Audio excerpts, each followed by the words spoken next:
नमस्कार दोस्तों। Supreme court ने 25 सितंबर 2025 को एक बहुत ही अहम फैसले में 138 यानी चेक बाउंसिंग के मामले में कंप्लेनेंट और अक्यूज दोनों को कुछ गाइडलाइंस जारी किए हैं जो बहुत ही उपयोगी होगा इस माहौल में।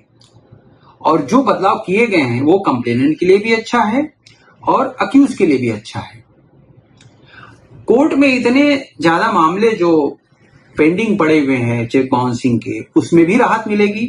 बहुत सारे मैटर सेटलमेंट पे जो नहीं जा रहे थे वो सेटलमेंट की तरफ जाएंगे, कोर्ट्स को राहत मिलेगी।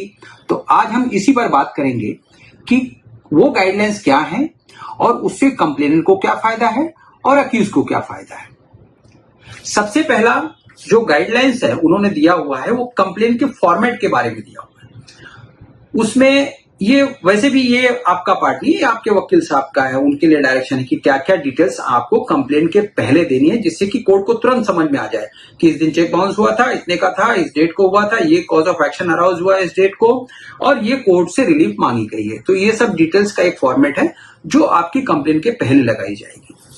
अब बात करते हैं वो रिलीफ जो कंपाउंडिंग को लेकर दी गई है कि जब आप दो पार्टियां आपस में सेटल करती हैं मामले को चेक देने के लिए, चेक का अमाउंट पे करने के लिए, तो जो पहले जो पैसे भरने पड़ते थे कोर्ट में लीगल अथॉरिटी को, वो उसमें क्या बदलाव किए गए हैं उसकी बात करेंगे।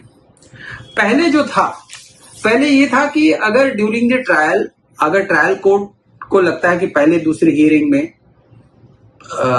कंप्लेंट कहता है कि नहीं मैं सेटलमेंट करने को तैयार हूं और अक्यूज कहता है कि नहीं मैं जो चेक अमाउंट है वो भरने को तैयार हूं, तो बिना किसी पेनल्टी के कोर्ट उसको बोल सकती है कि हाँ ठीक है आप भर दीजिए और केस विड्रॉ कर लीजिए, तो केस खत्म हो जाता था। लेकिन अगर एक दो हियरिंग हो गई है और मामला फिर आता है कि नहीं मैं भरने को तैयार हूं, तब यह था कि 10% आप कोर्ट में जमा करिए जो जाएगा लीगल सर्विस अथॉरिटीज को, और वो जमा करने के बाद आप मैटर को सेटल कर सकते हो। और अगर वहां भी आपने सेटल नहीं किया और मैटर चले जाता है सेशन कोर्ट या हाई कोर्ट में, तब ये जो 10% का पेमेंट था वो हो जाता है 15%। 15% भरना पड़ता था। 15% भर के आप मामले को सेटल कर सकते थे। मतलब 15% चेक अमाउंट जो आपका सेटलमेंट अमाउंट है उसके अलावा 15% कोर्ट में जमा करना है, तो वो एक होता था। उसके बाद अगर यही मामला सुप्रीम कोर्ट में सेटल होता है तो ये जो 15% था वो 20% हो जाता है। यानी कि चेक का आप जो पेमेंट करोगे आपस में, जो भी आपका सेटलमेंट हुआ है वो पेमेंट आप करिए, लेकिन 20% कोर्ट में आपको जमा करना है, वो हो जाएगा लीगल अथॉरिटीज को जाएगा कोर्ट में। तो ये सिस्टम पहले का था। अब इस सिस्टम में जो बदलाव किए गए हैं वो दोनों के लिए फायदेमंद है। सिस्टम में बदलाव ये किया गया है कि पहले जो फिगर था 10% वाला, उस 10% को कम करके 5% कर दिया गया है। जो 15% का था यानी 15% वाले को 7.5% कर दिया गया है और 20% वाले को 10% पे कर दिया गया है। यानी कि अगर एक दो हियरिंग में आप सेटलमेंट करते हो ट्रायल कोर्ट में तो कोई पैसा देने की जरूरत नहीं है, सेटल हो गया मैटर। अगर आप एविडेंस रिकॉर्ड होने के बाद, एविडेंस मतलब डिफेंस का एविडेंस रिकॉर्ड होने के बाद अगर आप पेमेंट के लिए बोलते हो कि नहीं हम सेटलमेंट करने को तैयार हैं और इतना अमाउंट देने को तैयार हैं, तो आपको 5% जमा करना है।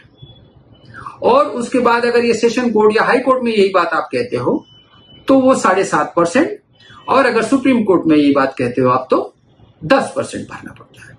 तो ये मोटा मोटी अगर कहें तो ये पूरा का पूरा जो पेनल्टी अमाउंट था सेटलमेंट के दौरान उसको आधा कर दिया है, 50% कम कर दिया गया है। एक और समस्या थी कि अक्सर ऐसा होता था कि कंप्लेनेंट कहता था कि नहीं मुझे सेटल नहीं करना है, लेकिन अक्यूज कहता है कि जो चेक का अमाउंट है वो मैं भरने को तैयार हूं और मैं मैटर को सेटल करना चाहता हूं। तो उसमें सुप्रीम कोर्ट ने क्या गाइडलाइंस दिए हैं, क्या पावर दिए हैं ट्रायल कोर्ट को, इसके बारे में हम बात करेंगे अगली वीडियो में। तब तक के लिए नमस्कार।